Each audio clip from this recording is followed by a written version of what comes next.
محمد صلی اللہ لا الہ الا اللہ۔ ایک لڑکی تھی بہت خوبصورت تھی، ایک نوجوان کی اس پہ نظر پڑی۔ نوجوان کا نام بھی نہیں لوں گا، حالانکہ نام ذہن میں لیکن نہیں لوں گا۔ نوجوان کی نظر پڑی اس پر، ایک نوجوان کی، اور اس جوان نے جیسے آج کل کے لڑکے فکرے پاس کرتے ہیں، ڈائلاگ بازی کرتے ہیں، ایسے اس نوجوان نے بھی، وہ بھی بہت خوبصورت تھے وہ جوان، انہوں نے ڈائلاگ کہا کہ کتنی خوبصورت ہو تم، تمہاری آنکھیں جھیل سی لگتی ہے، اس جھیل میں اتر جانے کو دل چاہتا ہے۔ یہ جملے دیکھیے، رومانیت ہر دور میں رومانیت رہی ہے، عشق و محبت کا مزاج ہر دور میں رہا ہے، لیکن جن کے دلوں کے کنیکشن گنبد خضرا کے مکین سے جڑے رہے ہیں، اس لیے کہ یاد رکھنا عشق با غیرت ہوتا ہے، کبھی بے غیرت نہیں ہوتا۔ اس ایک دل میں کتنوں کو جگہ دو گے یار؟ جب دھوپ اور چھاؤ جمع نہیں ہو سکتے، سردی گرمی جمع نہیں ہو سکتے، ایمان اور کفر جمع نہیں ہو سکتے، تو پکچر کا ہیرو اور گنبد خضرا کا مکین ایک دل میں کیسے جمع ہو سکتا ہے؟ عشق کے دعوے دار بھی ہو، عشق رسول کے دعوے دار بھی ہو، اور کس کس خان صاحب کو دل میں بسا رکھا ہے، بال رکھے تو ان کی طرح، چلے تو ان کی طرح، بیٹھے تو ان کی طرح، سر منڈائے تو ان کی طرح۔ اب تو عجیب بال منڈا رہے ہیں، ممبئی تک جاتے ہیں بال کٹانے کے لیے، سائٹ کا پورا جو ہے وہ ٹکلا ہوگا، اور اوپر جو ہے وہ سر کے بال ہوں گے۔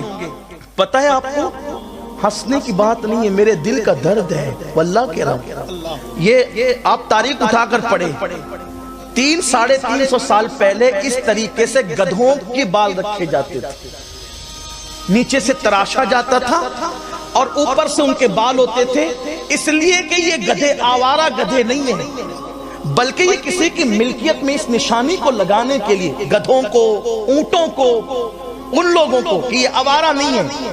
وہ گدھے جو آوارہ نہیں تھے، یہ ان کی نشانی تھی، اور آج یہ آوارگی کی نشانی بن گئی۔ بلکہ اللہ کے رسول صلی اللہ علیہ وآلہ وسلم کے فرمان کا مفہوم ہے، میری امت پر ایک وقت ایسا آئے گا کہ لوگ اپنے سروں پر بال بختی اونٹوں کی طرح رکھیں گے۔ جب تم دیکھنا تو سمجھ جانا کہ قیامت قریب آ گئی۔ کہاں جا رہے ہیں؟ حضور کی سنت پسند نہ آئی؟ جس کو قدرت نے اپنے دست قدرت سے سوارا ہو، جس کے بالوں کو، جس کے ابرو کو، جس کے رخسار کو، جس کی داڑھی کو، جس کے سینے کو، جس کے ہاتھوں کو قدرت نے اپنے دست قدرت سے سوار کر پیدا کیا، اور شاہکار قدرت بنا کر جس کو بھیجا ہو، اس کی اداؤں کو چھوڑ کر کس کس کی اداؤں کی طرف جاؤ گے؟ آؤ اس کے طریقے کی طرف جس کا طریقہ اللہ تک پہنچا دیتا ہے، جس کا طریقہ دلوں کو قرار عطا کرتا ہے۔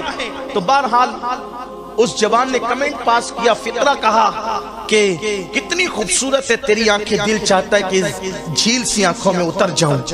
آج کل کی کچھ لڑکیاں، سب کی بات نہیں کہتا، آج بھی نیک بچیاں موجود ہے، وہ اپنے اوپر نہ لے، لیکن کچھ لڑکیاں ہوتی مغرب زدہ، فلمیں دیکھنے والی، سیریل دیکھنے والی، تو مٹک جاتی، گردن ہلانے لگتی، جھرجھری دینے لگتی۔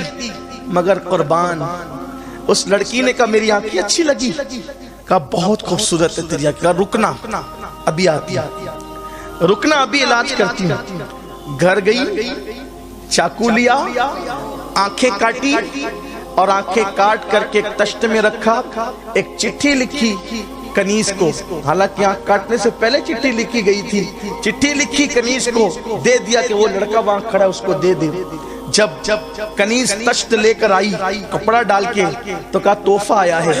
نوجوان خوش ہوا، چلیں پہلی محبت کا نشانہ تیر جو ہے نشانے پر لگ گیا، تحفہ بھی آ گیا۔